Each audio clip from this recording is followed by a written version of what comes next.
In this video, I'm going to show you how to make... No, you're not. What? I've got something different for you today, Ollie. We are not making chocolates today. Really? We're doing something completely different. Follow me. I'm not right. telling you what it is. Follow me. I don't know to be excited or nervous, right? Come on in. Please take a seat for us. Okay. Do you know what's going on? I've no idea. Like therapy. It's like quite therapeutic. That's amazing. I like that. Yeah, because it's quite exciting because I don't know what the next question is going to be, and I don't necessarily know how I'm going to answer it. Yeah. There's not long to think about how to answer it. We all know about what you do on social media.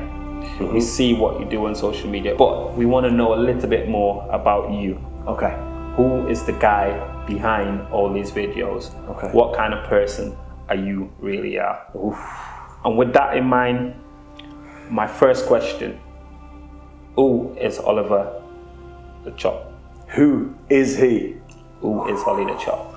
Right, so I'm imagining that I'm explaining this to aliens that come from another planet. Who is this guy? Okay, so he makes chocolate. He's someone that enjoys teaching people how to make things out of chocolate. Obviously, you know that already. But he's also a big kid. He likes Lego, Funko Pops, toys, Batman, all this stuff. Really has never grown up, so a big kid. He's also a dad, so yeah, he's got a little girl, so he likes playing hide and seek with her at home. And he's just a normal guy that likes doing fun things. He just likes to have as much fun as possible, which is why he rides around on an electric board, the one wheel. That's why he just does what people might think are crazy things, just because he likes to have this no rules approach of just doing whatever he feels inspired to do. So hopefully that gives you an essence of who Ollie Dunn is. Perfect. So, can you describe for me your journey into becoming a chocolatier? Of course. Now, when I was younger, I wanted to be a radio presenter or a TV presenter, and I grew up in the family chocolate business. So my mum and dad used to make chocolates from home.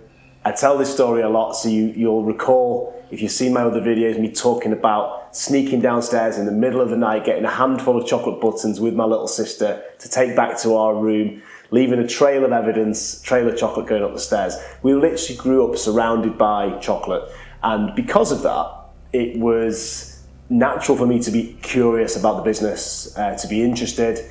But actually, if I'm really honest, if anything, I resisted it because it was almost like too obvious to get into the family business. So I looked to do other things and I couldn't work out what to do. And my dad said to me one day, you know, do you think I enjoy what I do? Because I think my approach was, well, I'm not, whatever it is I do for work, I'm not going to enjoy it. My dad said, but do you think that I enjoy what I do? And I said, well, yeah. And he said, well, why don't you do what I do? Maybe you would enjoy it as well. And that was what I did. But really at 17 years old, I just wanted to get a car, a driving license, and working for my dad would afford me that freedom. And to be able to go and do like McDonald's drive-through and drive around in my car with my mates, listening to hip hop music. But anyway, I took the plunge, went to work for my dad, and honestly, I never looked back. A big part of that journey is in the early stages, I learned how to make a little chocolate footballer, and I made a little chocolate David Beckham footballer in the Real Madrid kit with the long blonde hair, chocolate hair. And yeah, I never forget creating that and creating something that people wanted to buy and selling this chocolate David Beckham to my mates in the pub. And that gave me a taste of entrepreneurial spirit and creativity and just the idea that you can make anything with chocolate. So that was what set me off at the beginning, and I've never looked back. What I want to know next is what or who inspired you to become a chocolatier? Who inspired me? My dad inspired me to become a chocolatier, without a doubt. You know, watching him making chocolates from home and seeing him turn liquid chocolate into things like a chocolate football boot, a massive Easter egg, chocolate truffles, amazing visually pleasing things, but also creating chocolate that would then be enjoyed by people, whether that was the taste as well as the aesthetic, but also people would buy this chocolate to give to people as gifts. So it was the way it made people feel. So I think my dad and my mum, with their handmade chocolate business working from home, definitely inspired me. And then as soon as I got to grips with it, I realized very quickly that this was something that could make people feel something. This could make people feel joy, excitement, and to have that at my fingertips was just an incredible, wonderful, powerful thing that I couldn't put down, and I still can't. Why? What's your why? Why do you actually do chocolate? Why are you so interested in being a chocolatier? What's your why? My why. Chocolate is my way to communicate with the world around me. So that's my why. Like, I get to create things that I can show to people, that I can give to people, give them chocolate to taste. It's a conversation starter, and it has been a wonderful thing that's led me into some incredible situations, experiences. You know, for example, I've been backstage at music festivals and met people like Dizzy Rascal. I've met some amazing people through making chocolate. And so I'd say that my why is that it's part of me, but it also enables my creativity to come out. It enables that spark of excitement, that love for life, it enables my personality to come out. And it gives me a reason to present, and therefore I'm able to tick that box. I wanted to be a presenter when I was younger. I've been able to do that through making chocolate, because I've been presenting chocolate.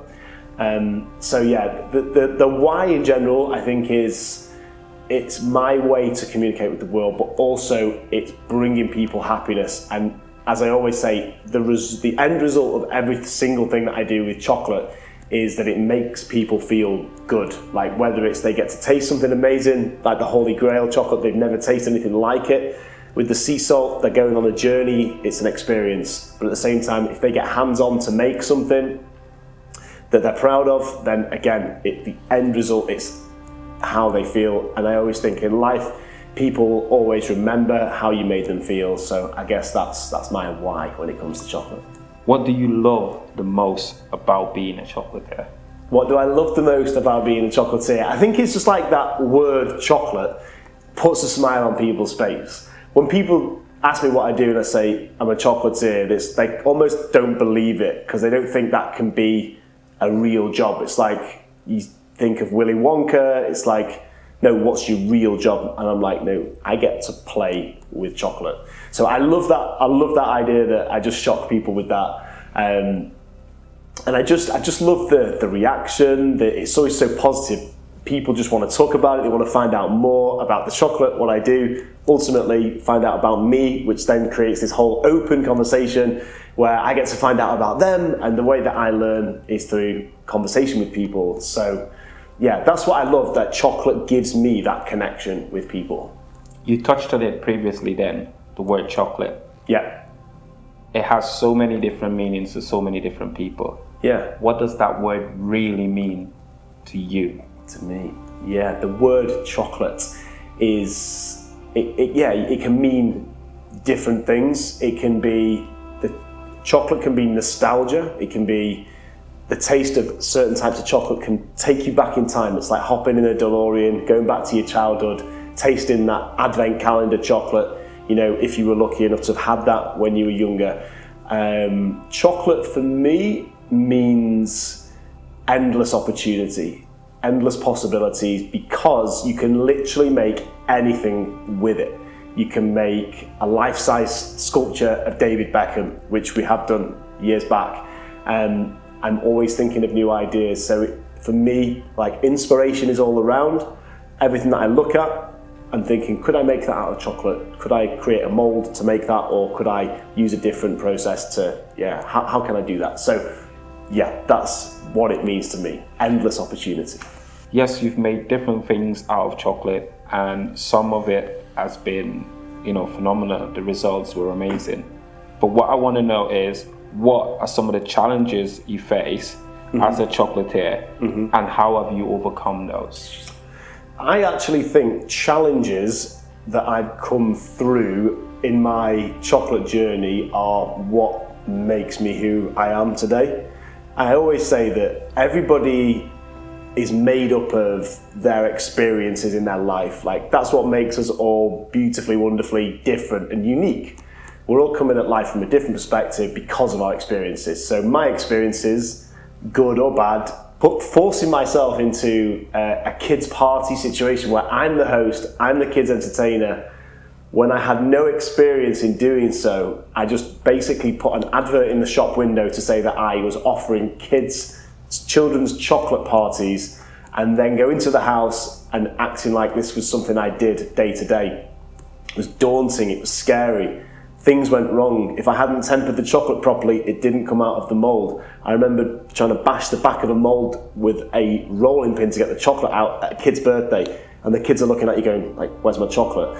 So it's that pressure of being in a kids' party where the kids are waiting. You've got to get the chocolate to the right temperature. Maybe I burn it. There's smoke billowing out the microwave, and like everyone's like, what's going on? I'm just like, don't worry, it's part of the show. So mistakes and things that have gone wrong at my events and parties are where I've had to face that fear of failure, almost be face to face with failure, thinking this could be it, like this could be the worst thing that's ever happened, or it's how I react to it. So if I put a different spin on it, own it, accept it, don't try and bullshit, just try and spin it as like, this is part of the show, this is all part of the fun. It happens, let's keep rolling with it. So it's overcoming those challenges when things have gone wrong, when I've been up against it because I'm late or I've forgotten something. I always have to improvise. So it's that's forced me to adapt, which has therefore forced me to grow as an individual. So it's overcoming fears and overcoming challenges that's made me who I am today.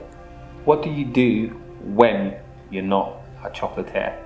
It's a really good question, that, because as you know, Compton, last week I hit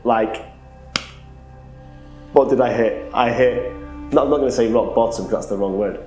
I burnt. Like last week I crashed and burnt, and it was because I'm always on, I'm always going, which I think is how I like it. I like the chaos, I like being busy, I like to keep going all the time, I'm always working, but it is important to stop, recharge, reset, respect my energy, take a bit of time to rest, recuperate, and get ready to go again. And thanks to Compton last week, we were due to be doing some filming, and I think Compton can sense from my voice note that I sent to him, it was all a bit like I was going here, there and everywhere. I was going to do a school, and Compton read it very well, and he just said to me, or, you know, there's always the thing that you don't have to do too much. And it just resonated with me, and I thought to myself, you know, I hadn't considered at all that